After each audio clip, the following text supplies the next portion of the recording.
All right, guys. So I'm pretty sure that now you know how you can find a good job for yourself. हमने कुछ portals के बारे में भी बात कर ली है। तो अब आगे बढ़ते हैं थोड़ा सा और हमारा जो नेक्स्ट टॉपिक है, जो नेक्स्ट चैप्टर है, it is about communication. So हम इस चैप्टर में ये सीखेंगे how you can have the effective communication, what exactly is a good communication and what are the attributes of an effective communication. So guys, सबसे पहले हम समझ लेते हैं what exactly is communication. So communication is actually a process of sending और receiving the information, basically, right. So आप किसी से भी अगर बात करते हैं तो आप अपनी इंफॉर्मेशन उसको दे रहे हैं या उसकी इंफॉर्मेशन आप सुन रहे हैं, समझ रहे हैं। तो ये जो एक्सचेंज ऑफ इंफॉर्मेशन होता है, it can be in any form, it can be in verbal form, it can be in written form, बातचीत के दौरान हो सकता है, लिखित तरह से हो सकता है, कई तरह से हो सकता है। तो ये जो भी एक्सचेंज ऑफ थॉट्स है, जो भी एक्सचेंज ऑफ इंफॉर्मेशन है, इसको हम बोलते हैं communication. So whenever we are communicating with the other person or a group of people, then we are either sending the information or receiving the information or both. Alright guys, moving on. अब हम समझ लेते हैं कि कुछ ऐसे barriers जो कि कम्युनिकेशन में आ सकते हैं, जिसकी वजह से ये जो एक्सचेंज ऑफ इंफॉर्मेशन है, ये हैम्पर कर सकता है। फॉर एग्जाम्पल, ऐसे बहुत बार होता है कि सामने वाले ने कुछ बोला और आपको कुछ और समझ में आया, या फिर आपने कुछ बोला, सामने वाले ने कुछ और समझा, या आपने कुछ देखा जो आपको एग्जैक्टली समझ में नहीं आया। तो इन चीज़ों का कारण क्या होता है? What exactly is the barrier of communication? So number one, it is the noise or maybe the loudness, you can say. कभी कभी सामने वाले की आवाज़ इतनी हल्की होती है, या फिर इतने मध्यम से आपको कोई चीज़ सुनने में प्रॉब्लम होती है, जिसकी वजह से आप समझ नहीं पाते एग्जैक्टली कि सामने से क्या इन्फॉर्मेशन आपको दी जा रही है।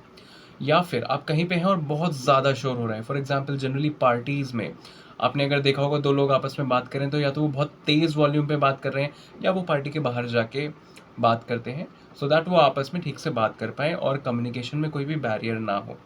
So noise is one of the biggest barrier of communication. So make sure whenever you're communicating, whenever you're exchanging information or thoughts, then you are in the right place जहाँ पे इस तरह का बैरियर ना हो, बहुत ज़्यादा नॉइज़ ना हो। गाइस, दूसरे तरह का बैरियर आता है कम्युनिकेशन में, दैट इज़ लैंग्वेज। बहुत सारे लोग जो अब्रॉड ट्रैवल करते हैं या फिर दूसरे कंट्रीज़ की लैंग्वेज नहीं जानते हैं, या दूसरे कंट्री से जो लोग हमारे देश में आते हैं, हमारे देश की लैंग्वेज नहीं जानते हैं, तो उनको भी कम्युनिकेशन में काफ़ी प्रॉब्लम आती है बिकॉज ऑफ द लैंग्वेज। क्योंकि वो कोई बात बोलेंगे, आप नहीं समझ पाएंगे, क्योंकि लैंग्वेज नहीं आती एक दूसरे की। आप कुछ बोलेंगे, वो नहीं समझ पाएंगे। तो इस वजह से जो ये एक्सचेंज ऑफ इन्फॉर्मेशन है, ये प्रॉपरली नहीं हो पाता है।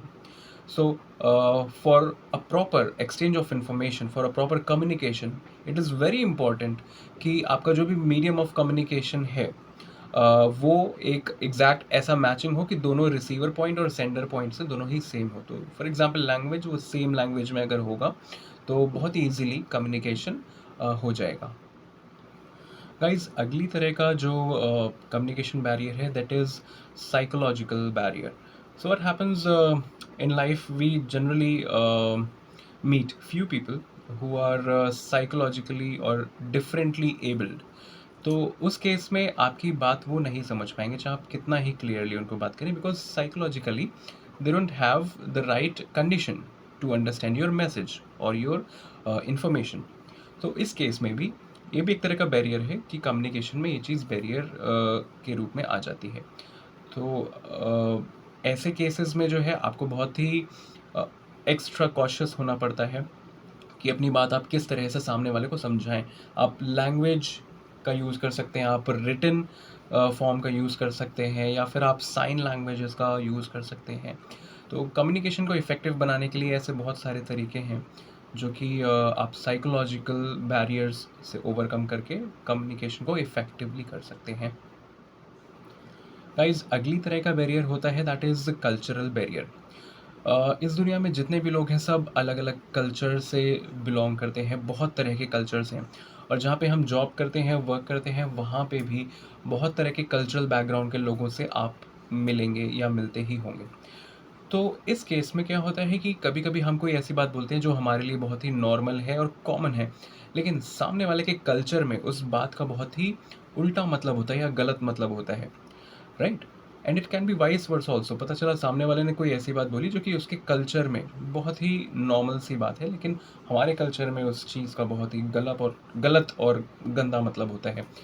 तो इस तरह के जो कल्चरल डिफरेंसेस होते हैं, वो भी एक तरह का बैरियर क्रिएट कर सकते हैं आपके कम्युनिकेशन में। तो आपके ऑफ़िस में या फिर आपके यूनिवर्सिटी में, कॉलेज में, जहाँ पे भी आपका सोशल सर्किल है, वहाँ पे भी जब आपको इफ़ेक्टिव कम्युनिकेशन करना है, तो आपको एक कल्चरल बैरियर का भी ध्यान रखना है कि आप कोई ऐसी बात ना बोलें। आपको पता होना चाहिए कि सामने वाले का कल्चर जो है वो किस बैकग्राउंड से है। तो अगर कोई आपको ऐसी बात है जो नहीं पता है, तो इट्स बेटर कि आप उस बात को ना ही बोलो, राइट? लेकिन कोई ऐसी बात ना बोली जाए जिससे कि सामने वाले को बुरा लगे। अगर कोई ऐसी बात बोली जाएगी तो आपका कम्युनिकेशन इफेक्टिव नहीं हो पाएगा, right? So I am just giving you tips on how you can have the effective communication.